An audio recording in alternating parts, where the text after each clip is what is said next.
It should be a reasonable expectation for parents to send their children off to college and have them return home safely. That did not happen for the family of Vann Watts, the third Omega Psi Phi pledge to die in the midst of pledging activities. In previous episodes, I've told you about Caleb Wilson, the Southern University student who died during an Omega Psi Phi hazing ritual in February 2025, just 6 weeks after his death. While members of Omega Psi Phi gathered for their annual district meeting in New Orleans, Wilson's family put up billboards to draw attention to their son's death. Remember, while you celebrate, remember Caleb, the billboards read, with a checklist where the only item marked was funeral and burial. According to State Representative Delisha Boyd, who has been in contact with the Wilson family, they had him sign all the paperwork that day to allow him to go on the line to pursue becoming an Omega Psi Phi member. They signed the paperwork by 4:30. At 1 a.m., their son was gone. Police investigations revealed that Caleb was punched repeatedly in the chest as part of his initiation. No one from the fraternity called 911 when he collapsed. Instead, they changed his clothes, dropped him off at a hospital where he was pronounced dead. Shockingly, not a single member of the fraternity offered condolences to his family. In response to this tragedy, Representative Boyd introduced the Caleb Wilson Act to require members of student organizations to take a semester-long course on hazing prevention.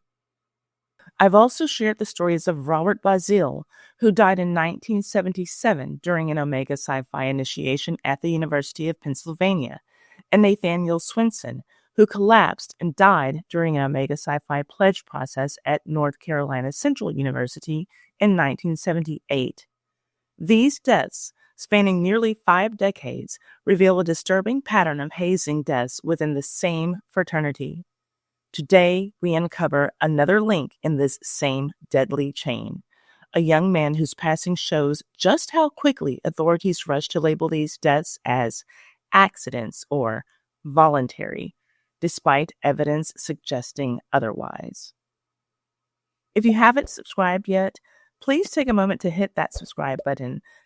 These stories need to be told, and with your support, we can bring more awareness to hazing deaths that have been forgotten or overlooked. No one should have to die for brotherhood or sisterhood, and together, we can help prevent more tragedies like the one I'm about to share. But now, let's go back to late November 1983.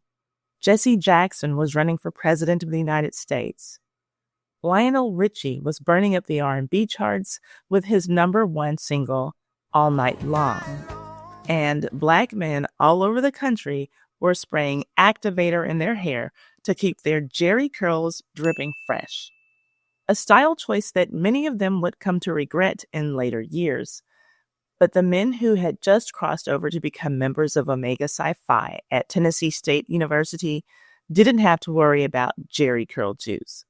Their heads were shaven clean in their initiation process. November 29th, 1983.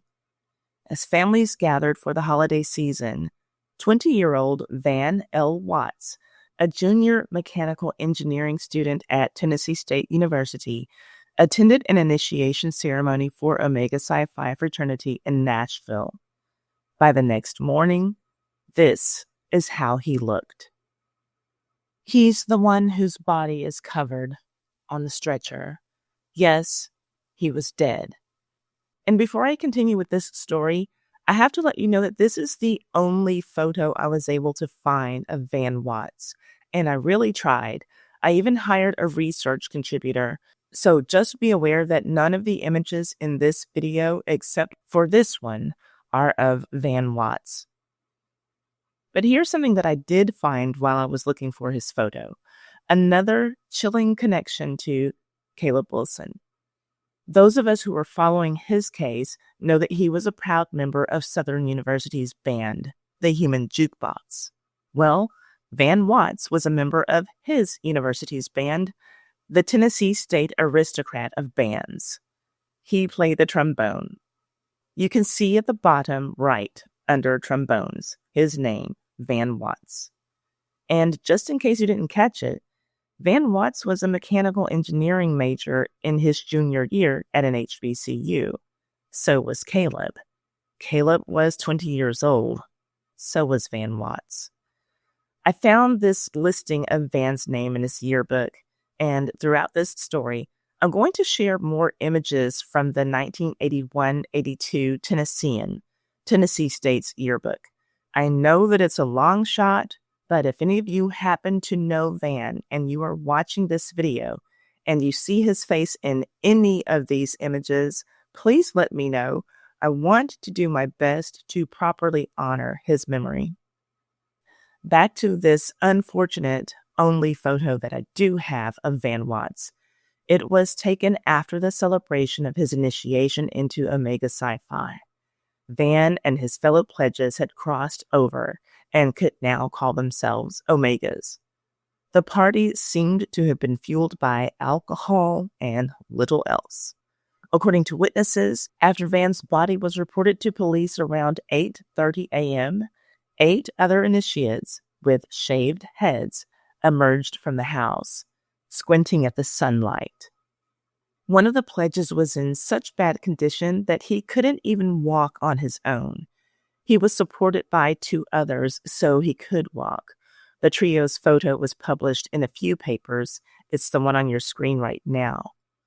According to newspaper reports, Vann was found unresponsive on the floor of a sparsely furnished frame house in East Nashville. His blood alcohol level was 0.52, 5 times the legal limit in Tennessee at that time. Now, we're talking Tennessee in 1983. Back then, the legal limit was 1.0. But today, in most U.S. states, the legal blood alcohol concentration limit is 0.08. So, by today's standards, Vann was over 6 times the limit. And to be clear, a level of 0.3 is considered potentially lethal, and Vann was way over that too. Dr. Charles Harlan, the Davidson County medical examiner on Vann's case, estimated it would take about 26 shots of 100 proof alcohol for a 150-pound man to reach such a blood alcohol content. The autopsy report was clear. Vann Watts died from drinking too much alcohol in too short a period of time. It seems like he was just another young man, overly excited and out of control. Case closed. Right? Not quite. Within hours of Vann's death, university and fraternity officials began to craft just that narrative. This wasn't a hazing incident. This was just a young man who drank too much at a party. Happens all the time. University spokesman Larry Calhoun and National Fraternity spokesman Carlton Pedway stressed that Watts' death was not caused due to hazing by fraternity brothers. They spoke of a different event that was held earlier the evening before as a solemn initiation ceremony. Well, that event was followed by a party, the party where Vann died. Police quickly ruled the death accidental. Homicide Captain Sherman Nickens told reporters he went to bed on the floor after the party. They all crashed somewhere between 2 a.m. and 3 a.m. And then this morning, they just couldn't wake him up. The investigation was closed within 48 hours. No arrests were made. Then, in March 1984, a TSU Student Faculty Advisory Committee concluded there was no hazing involved in Vann's death. But even with that, the Omegas were suspended from participating in campus activities for 3 years for violating school policy. While the university claimed that there was no hazing in Vann's death, TSU was generous in handing out violations to Omega Psi Phi. 1 was that they held their party off campus. 2 was that there were no Omega advisors present. 3 was that the Omegas didn't have university approval for the initiation ceremony. And they were also given a violation for hazing. just not in the case of Vann's death. Yet, Omega's attorney, Carlton Petway, fought against the hazing charge. He said that what the university labeled as hazing was merely, and I quote, some physical activity. It was not hazing. He went on to call Vann's death a freak accident. His words. But there was more to the story. Much more. 5 months later, in August 1984, Vann Watts' mother, Mabel Smith, filed a $3 million wrongful death lawsuit against Tennessee State University, the fraternity, and several administrators. The lawsuit told a very different story than the one that had been presented to the public. According to the lawsuit, Vann was required by members of Omega Psi Phi to consume large quantities of alcohol, even to the extent of foregoing breakfast, and in its stead, consuming alcohol. The suit also claimed that Vann and other pledges were beaten as part of the initiation. Attorney Wayne Davis, representing Vann's family, stated that he had the support of several witnesses who have come forth with a lot of information about the incident. These witnesses apparently contradicted the official narrative that Vann had voluntarily consumed alcohol to excess. Davis and Vann's mother wanted her son's name cleared. They, TSU administrators, alleged that he drank himself to death and was reckless, Davis told reporters. Mrs. Mabel Smith feels her son's name should be restored. The lawsuit revealed troubling details about what happened that night and what may have been covered up afterward. Attorney Davis claimed some administrators had prior knowledge of irregularities during the Omega Psi Phi pledging period. They knew there was hazing going on, as well as the beatings and all the other things, but they failed to take the necessary steps to prevent the eventual injury and death of a fraternity member, he said. Even more disturbing were reports about what happened the morning Vann Watts was found dead. Homicide Captain Sherman Nickens also noted there were, quote, bruises on Watts' chest inflicted at the end of the initiation when pledges stand up and the member hits them with a switch. When asked why they would do such a thing, Nickens said they told him, quote, that was to show a man with endurance. But the fraternity's attorney insisted that any bruises Vann had were caused before the ceremony, and that what had occurred was, in his words, some physical activity, remember, but it was not hazing. There were clear warning signs that should have prompted university action long before Vann's death. The lawsuit revealed that Ronald F. Miles, Director of Residence Life and Associate Dean of Student Affairs, had written a letter to the fraternity before Vann's death, ordering all pledge activities be stopped until further notice. Yet Miles reinstated the fraternity just 2 weeks later. This wasn't the first time Omega Psi Phi had been in trouble at TSU. The fraternity had been banned from campus 5 years earlier for a hazing incident, but was readmitted 2 years before Vann's death. David Saunders, a fraternity advisor and assistant director of finance and accounting at Tennessee State, insisted to reporters that hazing is not allowed by the group and that, quote, we've been on top of it for years. But if they had truly been on top of it, as he said, how did 9 pledges end up at an off-campus initiation ceremony where one died and at least one other could barely walk the next morning? It's worth noting that Tennessee State Rep. Harold Love, himself a TSU alumnus and member of Omega Psi Phi, introduced a bill in the General Assembly which would make hazing a misdemeanor. Love said, you shouldn't have to prove you are an animal to be an initiate to a fraternity or sorority.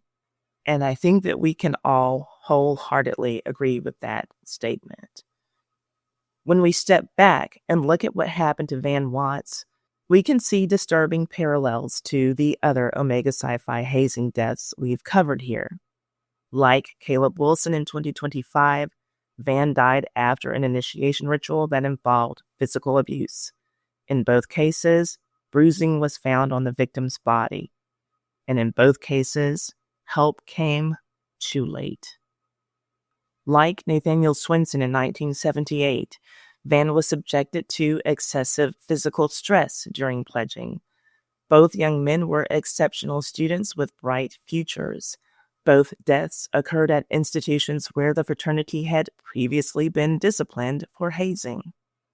Like Robert Bazile in 1977, Vann died during an unsupervised, off-campus ritual away from university oversight. All 4 deaths shared another common thread: the initial instinct of authorities and fraternity officials to minimize, dismiss, or reframe what happened. It wasn't a hazing, they said. It was an accident, a voluntary choice, a heart condition, a coincidence. But when we look at the pattern across decades, it becomes harder and harder to believe that these were merely coincidences or all individual poor choices. What makes Vann Watts' story particularly heartbreaking is how his character was posthumously attacked. A young man known by his teachers and friends as always in control was suddenly portrayed as reckless, as someone who would voluntarily drink himself to death. John McApree, Vann's band director at Phillips High School in Birmingham, told reporters that Vann Watts did everything that we asked. He described his former student as, quote, always the tops, always able to do anything. Principal Clarence W. Tobler called Vann a typical example of what you would want your students to be. In addition to playing trombone in jazz, marching, and concert bands, Vann had played in church chamber groups. He was an honors student who won various awards, including the Birmingham Exchange Club's Cup, presented to the outstanding senior. Does this sound like someone who would willingly drink 26 shots of alcohol in a single night? His mother surely did not think so. That's why she fought to clear his name, even when the university, the police, and the fraternity had already closed the case and moved on. Before we continue, I want to acknowledge that this section wasn't in the original video I sent to my editor, Jay. So thank you, Jay, for holding the project and adding this section. I also want to thank Julie, my research contributor, for her persistence because initially I wasn't able to find out how Vann's mother's lawsuit concluded, so I was going to bring this story to you without that resolution until Julie heard back from the Davidson County District Court. They informed her that the case was ultimately dismissed because it had been dormant for an extended time. The court document, which I'm showing on screen now, reveals that on June 10, 1991, nearly 7 years after filing the lawsuit, the case was dismissed, quote, for want of prosecution, for lack of prosecution is what that means. The document also shows that Vann's mother, Mabel Smith, would be responsible for the court costs. I can't help but wonder what happened. Did Vann's mother have a change of heart? Maybe she started off angry and just wanted someone to pay, but then her anger transformed into grief and sadness. Perhaps she ran out of money to pursue the charges, or maybe she simply ran out of fight. Either way, my heart goes out to her. I also have the full list of parties involved in the case. For privacy reasons, I won't show that document, but you should know that many of the names I've shared from the news articles were named parties in the lawsuit, including TSU administrators, fraternity officials, and a number of its members. This concludes the newly added section of this video. Vann Watts never got to finish his engineering degree. Robert Bazile never became the doctor he dreamed of being. Nathaniel Swinson never got to graduate. Caleb Wilson will never get to play his trumpet at another Mardi Gras. Their deaths spanning nearly 50 years but united by circumstances, force us to confront an uncomfortable truth. Despite decades of warnings, laws, and tragedies, we still haven't taken hazing seriously enough. This has been Dying to Be In. I created this channel to tell these stories, not to sensationalize tragedy, but to honor the victims and hopefully prevent future deaths. To anyone considering joining a fraternity, sorority, or any organization that practices hazing, please remember the names Robert Bazile, Nathaniel Swinson, Vann Watts, and Caleb Wilson.